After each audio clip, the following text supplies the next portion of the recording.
दोस्तों, आप एक गृहिणी हो और आपकी तकलीफ को उस परिवार में कोई नहीं समझता, खासकर जब वो पति हो। और उस पति के शब्दों से आप आहत हो जाती हैं और इस आहत में आप बहुत सारे ऐसे काम कर देती हो जो आपके रिश्तों में कड़वाहट ला देता है, आपके रिश्तों को तोड़ने में बिल्कुल एक कड़ी का काम करता है, आपके परिवार को तोड़ने में एक कड़ी का काम करता है। बहुत सारी महिलाओं के क्वेश्चन है मेरे पास और एक ऐसा महिला का एग्जाम्पल भी मैं आपको देने वाली हूँ जिसने अपने इस दर्द भरे जीवन से आसानी से वो निकल गई और एक सेल्फ रिस्पेक्ट वाली लाइफ वो सोशल मीडिया पर ही जी रही है। तो वो इनकी लाइफ स्टोरी मैं शेयर करूंगी आपसे, इनकी जर्नी की, इन्होंने क्या क्या झेला और उसके बाद आज अपने परिवार में सबसे प्यारी और सबसे प्यारी पत्नी और एक अच्छी बहू बनी हो, कैसे मैं आपसे शेयर करूंगी। सबसे पहले मैं बता दूं, आज 100% महिलाओं का ये तकलीफ है। आज की जनरेशन में ना हर औरत चाहती कि एक परिवार में हम रौब शौक के साथ रहें और हमें एक ऐसी रिस्पेक्ट भरी लाइफ मिले और हमारे जीवन में कोई रोक टोक ना हो और किसी तरीके का टकराव ना हो। तो बहुत सारी महिलाओं की प्रॉब्लम भी है, वो खुद अपने जीवन में अपने दुश्मन होते हैं, अपने घर को अपने परिवार को दर्द भरा बनाने की। क्योंकि खासकर बात ये होती है ना, कोई भी औरत चाहती हम दबदबे के साथ जिए, लेकिन कभी भी अपने रिश्तों को बर्बाद करने में उसका खुद का हाथ होता है, ये एक्सेप्ट करने को वो तैयार नहीं होती। कैसे बने अपने पति की सबसे प्यारी पत्नी, ये आज मैं बताऊंगी आपको, क्योंकि एक महिला का स्टोरी भी शेयर करूंगी। क्या होता है ना, रिश्तों को जब औरतें औरतें बैठती तो बहुत सारे गपशप उनके बीच होती है और बहुत सारी बातें होती है। इन्हीं बातों के बीच बहुत सारी ऐसी औरतें होती है अपनी बातों को पब्लिक तक शेयर करती। पब्लिक तक मेरा मतलब है जिन महिलाओं के बीच बैठती है, समाज के बीच बैठती है, तो अपने पति की छोटी छोटी गलतियों को वहाँ पे गिनाती है, अपने पति की छोटी छोटी बातों को शेयर करती है। अगर वो लेडीज है, ऑब्वियसली वो कहते ना, औरतों के मुंह पे बात रुकती नहीं है, वो दूसरी कोई उसकी फ्रेंड होगी उससे शेयर करेंगे, तीसरी से शेयर करेंगे। ऐसे क्या होता है कि आपके हस्बैंड की जो सामाजिक छवि है ना, वो खराब हो जाती है।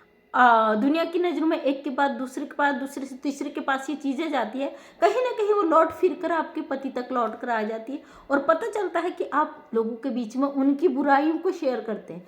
कोई भी इंसान साक्षात देवता बनकर नहीं आया। इंसान है तो कमी सभी के अंदर होती है, किसी में थोड़ी, किसी में ज़्यादा, कम बाकी, लेकिन कमियां सब में होती है। कोई भी प्रॉपर बन के नहीं आया है, हर इंसान में अपनी कमियां होती है।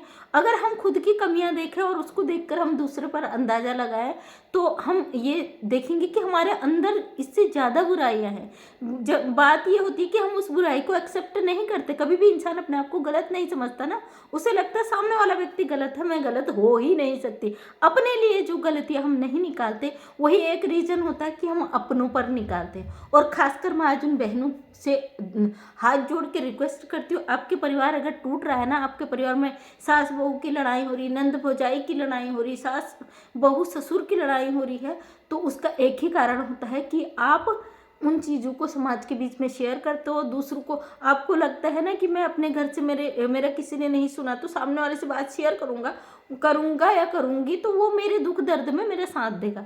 लेकिन हकीकत ये नहीं होती है, ज़मीन पर हकीकत कुछ और होती है। वो आपकी बात में आपको तसल्ली देंगे, आपको समझाएंगे, सब कुछ करेंगे, लेकिन वही चीज़ थोड़ी बढ़ा चढ़ा के दूसरे से ज़रूर शेयर करेंगे, क्योंकि ये दुनिया है, चटपटा मसाला सभी को चाहिए और फ्री की राय देने वाले यहाँ 1000 लोग हैं। आप जब भी ऐसा हो तो आप जानती है, जब आपको कोई तकलीफ आएगी, आपको कोई प्रॉब्लम आएगी, कोई भी दिक्कत आएगी, वही हस्बैंड आपके लिए चट्टान की तरह खड़ा रहेगा।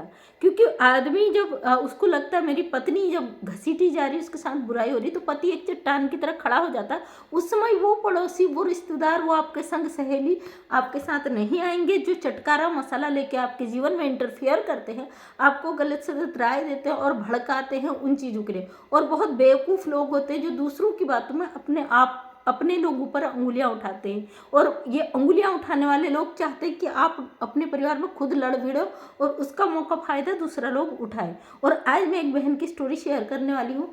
एक बहन थी हमारे यहाँ पर, उनके हस्बैंड ने उन्हें इतना परेशान, इतना दुखी किया ना कि लोग देखते थे कि आए दिन लड़ाई झगड़ा, उसकी छोटी छोटी बातों पर लताड़ना, उसको छोटी छोटी बातों में कमियां गिना देना, उसकी हर चीज़ में उसको टोक देना, उसके मायके के लिए बुराई करना, उसके हर चीज़ में मतलब उसको इतना जलील किया जाता था, कभी सास के द्वारा, कभी नंद के द्वारा, कभी पति के द्वारा। लेकिन उसको पता था मुझे रहना इसी घर में, करना मुझे यही सब कुछ है, बंदी अपने सब कुछ एक कान से सुनती थी, एक कान से निकाल देती थी, उनकी सारी बातों को मानती थी और अपने मन का भी करती थी। ऐसा नहीं था कि वो अपने दिल की नहीं करे, अपने दिल की भी करती थी, अपनी भड़ास खुद निकालती थी और कभी उसने घर से बाहर अपने परिवार की बातों को शेयर नहीं किया। अधिकतर क्या होता है ना, अपने परिवार की बातों को जब हम लाते हैं ना, ग्राउंड पे लाते हैं, तो ग्राउंड में इसका बहुत बुरा असर पड़ता है। लोग आपकी इन बातों का गलत फ़ायदा उठाते हैं, आपको इस्तेमाल कर देते हैं। जहाँ आपकी थोड़ी सी कटास उनसे हुई, थोड़ा सा उनको लगे कि आप उनके पक्ष में नहीं हो, आपकी बातों को 10 लोगों तक वो बांट देंगे ताकि आपकी इज्जत की धज्जियाँ उड़ जाएं। क्योंकि आपका परिवार जहाँ पे साथ होता है ना, वहाँ पे पब्लिक खुद ही टूट जाती है, जो आपको गलत साबित करने चाहेंगे। अगर वो आपके मिनट की किसी की बुराई भी कर रहे हैं तो आप कह दोगे नहीं वो ऐसे है ही नहीं, तो दूसरे की हिम्मत नहीं होती कि आपसे बुरा कह दे। उन्हें भी लगता है कि हम इनको ये चीज़ बोल रहे हैं तो शायद रिपीट हमें कुछ डबल डोज दें, इसलिए वो ये चीज़ों को नहीं दोहराएंगे। उन बहन के साथ इतना बुरा हुआ कि हर बार उन्हें जलील किया जाता था, वो सुनती थी, करती रहती थी, उन्हें जो अपना काम करना था वो करना होता था। लोग कहते भी थे इसके घर में इतना इसको कहा जाता, लेकिन ये औरत जवाब नहीं देती, कभी उनने पलटकर जवाब नहीं दिया। फाइनली जब उनके घर में उसके देवर की शादी हुई तो एक बहू आई और बहू इतनी लड़ाका प्रवृत्ति की थी, बात बात पर जलील करना। जब उसे पता था कि बड़ी वाली के साथ इस तरह का बिहेवियर हो रहा है तो मैं तो बर्दाश्त करने वाली नहीं हूँ। जैसे कि आप जानते हो थोड़ी पुराने ख्यालों की थी, जो नई बहू आई वो थोड़े आज की जनरेशन की थी, तो उसने ये चीज़ें बर्दाश्त नहीं करी। अगर वो एक कहते थे तो वो 10 चीज़ें कहती थी और 10 लोगों में हल्ला मचा के वो चीज़ें करती थी। पब्लिकली उसने इतना बदनाम कर दिया था कि लोग कहने लगे थे कि बड़ी बहू ने कभी पलट कर जवाब नहीं दिया, लेकिन छोटी वाली इनको मुंह तोड़ जवाब देने वाले आ गई और इनकी बराबरी की टक्कर लेने वाले आ गई। और हर बार ऐसा होता रहा और सिचुएशन इतना ख़राब हो गया कि बड़ी वाली तो कभी बोलती नहीं थी और छोटी वाली बिल्कुल विकट प्रवृत्ति की। फिर आखिरी उनके घर वालों ने जब परेशान हो गए, उन्होंने हिस्से बंटवारे की बात करी और उस बंटवारे में बड़ी वाली को अलग करने की बात कही तो बड़ी वाली ने साफ शब्दों में कह दिया कि आप मेरे सास ससुर, मेरे पति, जो भी मेरा परिवार है, मुझे इनके साथ ही रहना है और मैं बंटवारे में चाहे आप कुछ दो ना दो, मुझे मेरी फैमिली चाहिए। क्योंकि इस फैमिली के लिए मैंने हर चीज़ सहन की है, इस फैमिली के क्योंकि अगर आपकी इज्जत बेइज्जती कहीं पे होती है तो मेरी भी वहाँ पे बेइज्जती होती है, इसलिए मैं अपने परिवार को कभी टूटने नहीं दे सकती। और बहू की ये बात सुनकर उसके जो परिवार के लोग थे सब रोने लगे और सबको अफसोस हुआ कि हमने अपनी बहू के साथ गलत किया और हद से ज़्यादा गलत किया। कभी बंदी ने पलटकर हमें जवाब नहीं दिया और जो छोटी नई बहू आई थी उसने 4 दिन में अपना रंग दिखाना शुरू कर दिया। वहाँ से परिवार में बहुत सारी चीज़ें आई और फाइनली उस परिवार में हिस्सा बंटवारा हुआ और वो बड़ी वाली बहू थी, उसने अपने हिस्से में अपना परिवार लिया, अपना हिस्सा लिया और छोटी वाली अकेले अपने हस्बैंड के साथ रहने लगी। और होता है ना, हस्बैंड जैसा भी हो, गलत हो सही हो, लेकिन वो अपनी पत्नी को सपोर्ट करता ही है। पति को भी, छोटी वाली के हस्बैंड को भी उसे सपोर्ट करना पड़ा, आखिर उसकी पत्नी थी। तो ये चीज़ें लागू होती है हमारे समाज में, हमारे दायरों के अंदर आती है। हम कितना ही हमारा परिवार गलत हो ना, गलत होने का मतलब ये नहीं कह रही हूँ कि आपके साथ इतना गलत हो रहा हो जो आपकी बर्दाश्त से बाहर हो, आप उससे झोलो, ये चीज़ मैं नहीं बोल रही हूँ। यहाँ पे अगर आपके साथ ये चीज़ें होती है जो आपकी बर्दाश्त से बाहर की चीज़ें होती है तो उसको प्लीज़ बिल्कुल भी बर्दाश्त ना करें। उसके लिए अपने अपने मायके में बात करें और अगर ज़्यादा हो रहा है तो उसे बिल्कुल भी बर्दाश्त न करें, उसके प्रति अपनी आवाज़ ज़रूर उठाएं। क्योंकि ये मनुष्य जीवन है ना, इसमें किसी को कष्ट देने और किसी को परेशान करने का किसी को भी अधिकार नहीं है। हर किसी को हक है अपनी ज़िंदगी को अपने तरीके से जिए, खुशी से जिए। और इंसान का जन्म बड़े मुश्किल से मिलता है और इसमें कुछ ऐसे पुण्य काम करें जिससे दूसरे लोगों को भी हम अच्छी सीख दे सकें। तो यही बड़ी बहू के साथ हुआ और आज वो अपने परिवार में एक इज्जत की ज़िंदगी जी रही। वही पति जो बात बात पर जलील करता था वो आज अपनी बीवी का गुलाम है। आज वही सास जो अपनी बहू को ताने मारती थी, उसकी छोटी छोटी चीज़ों में नुक्स निकाल देती थी। खाना बनाए तो उसमें कभी नमक कम कर दी, कभी नमक ज़्यादा, कभी उसे मेंटल कर देना कि ये पागल है, ये नहीं करती, वो नहीं करती। बहू की जो ज़िंदगी थी ना वो नर्क से भी बदतर बन चुकी थी। लेकिन उस बहू ने कभी जवाब नहीं दिया।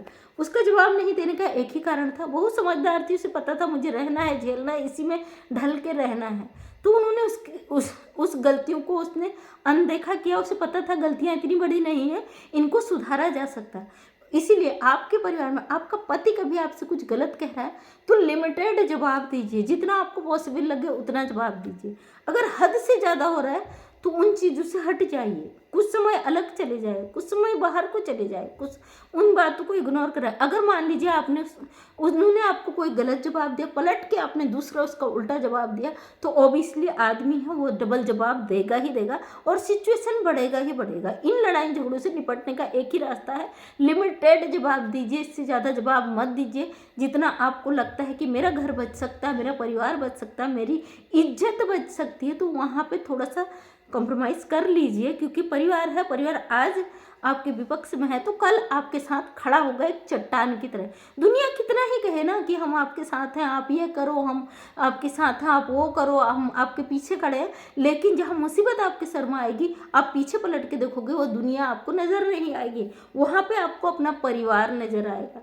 कितना ही कष्टकारी, कितना ही दुख दे कोई, अपना कहते ना, अपने खून के दूध के रिश्ते हमेशा मजबूत रहते, वो रिश्ते आपको पकड़े रहते, जोड़े रहते हैं। पति कितना ही गलत हो, कितना ही बुरा हो, कैसा ही भी हो, अगर वो झेलने लायक है तो आपको उसको इतना झेलिए कि उसकी इज्जत की धज्जियां मत उड़ाइए। कई ऐसी औरतें देखी हमने जो ग्रुप में बैठ जाती है, अपने अपने पतियों की बुराइयां करती है, वो कहता मेरा पति ऐसा, मेरा पति ऐसा।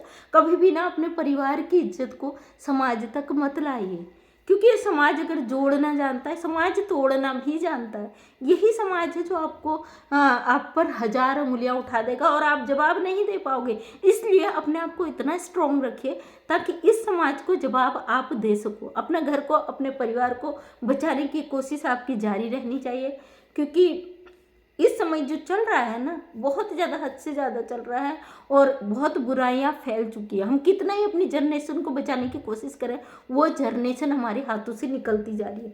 देखते हैं ना कि हमारे बच्चे समाज में इस तरह गलत चीज़ें कर रहे हैं और कहीं ना कहीं ये हमसे ही सीखते हैं, कहीं ना कहीं हमारा ही सब हिस्सा है जो समाज के बीच जाता है। इसलिए खुद को कंट्रोल करें, कुछ अपनी चीज़ों पे लगाम लगाएं, जितना हो सके पॉसिबल अपने आप को बर्दाश्त करें, एक परिवार को जोड़े थे। कई बहनों को मेरे पे कमेंट आए थे कि दीदी आपसे बात करनी है, क्या आप हमें करो। और अधिकतर महिलाओं के यही मुद्दे होते हैं कि वो इन परेशानी से जूझ रही होती है, इसी सिचुएशन के लिए वो मुझे कॉन्टैक्ट करना चाहती हैं। अगर आप कॉन्टैक्ट करना चाहती हैं, मेरे इंस्टा ID है मंजू112013, तो आप उस पर कॉन्टैक्ट कीजिए और आप मेरे इंस्टा पे मुझे कमेंट कर सकते हो। फ़ोन नंबर मेरा बहुत जगह जा चुका है ऑलरेडी, मुझे बहुत सारी प्रॉब्लम होती है, इसलिए कॉन्टैक्ट नंबर मैं नहीं दे रही हूँ। आप इंस्टा में आकर मुझसे बात कर सकती हैं, अपनी प्रॉब्लम मुझे शेयर कर सकती है। वीडियो के माध्यम से मैं आपको जवाब दे दूँगी, हमेशा मैं वीडियो के माध्यम से ही आपको सपोर्ट करने की कोशिश करती हूँ। और कई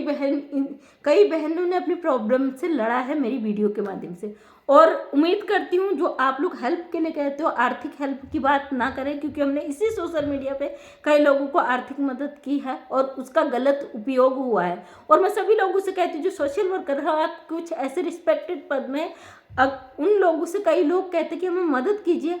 अगर आपको मॉरल सपोर्ट की ज़रूरत होती सोशल मीडिया पे आपको मिल जाता है, अगर आपको कानूनन मदद की ज़रूरत होती सोशल मीडिया पे मिल जाता है, या आप अंदर से डिमोटिवेट हो चुके हो, आपको जगाने की ज़रूरत होती, वो भी सोशल मीडिया पे मिल जाता। बकाया आर्थिक मदद की उम्मीद ना करें, क्योंकि सोशल मीडिया है, इसी आड़ में कई गलत लोग एक्टिव हो जाते हैं आर्थिक मदद के लिए। तो थैंक यू सो मच दोस्तों, तहे दिल से आपका धन्यवाद। वीडियो लंबा हो जाता है और मेरे हमेशा ये एक सोच रहती कि समाज को, आप लोगों को एक अच्छा मोटिवेशन दे सकूं, आपके परिवार को डेवलप करने के लिए कोई ऐसी चीज़, एक ऐसी वीडियो बना पाऊँ जिसके माध्यम से मैं आपकी प्रॉब्लम को सॉल्व कर पाऊँ। तो थैंक यू सो मच, तहे दिल से आपका धन्यवाद। अगर नेक्स्ट टाइम मेरा वीडियो देखना चाहते हो, चैनल को सब्सक्राइब कर लें ताकि मेरी वीडियो का नोटिफिकेशन आप तक मिल सके और आप नेक्स्ट वीडियो तक पहुँच सको। और डेली सुबह 8 बजे मेरा वीडियो आता है, उस पर अपना प्यार बनाए। आप लोगों को मेरी वीडियो पसंद आ रही है, आपके प्यारे प्यारे कमेंट मुझे मोटिवेट करते हैं ताकि मैं नेक्स्ट वीडियो और स्ट्रांगली लेके आऊँ। उसके लिए तहे दिल से धन्यवाद आपका, और अपना प्यार यूँ ही बनाए रखिए। Thank you so much, thank you.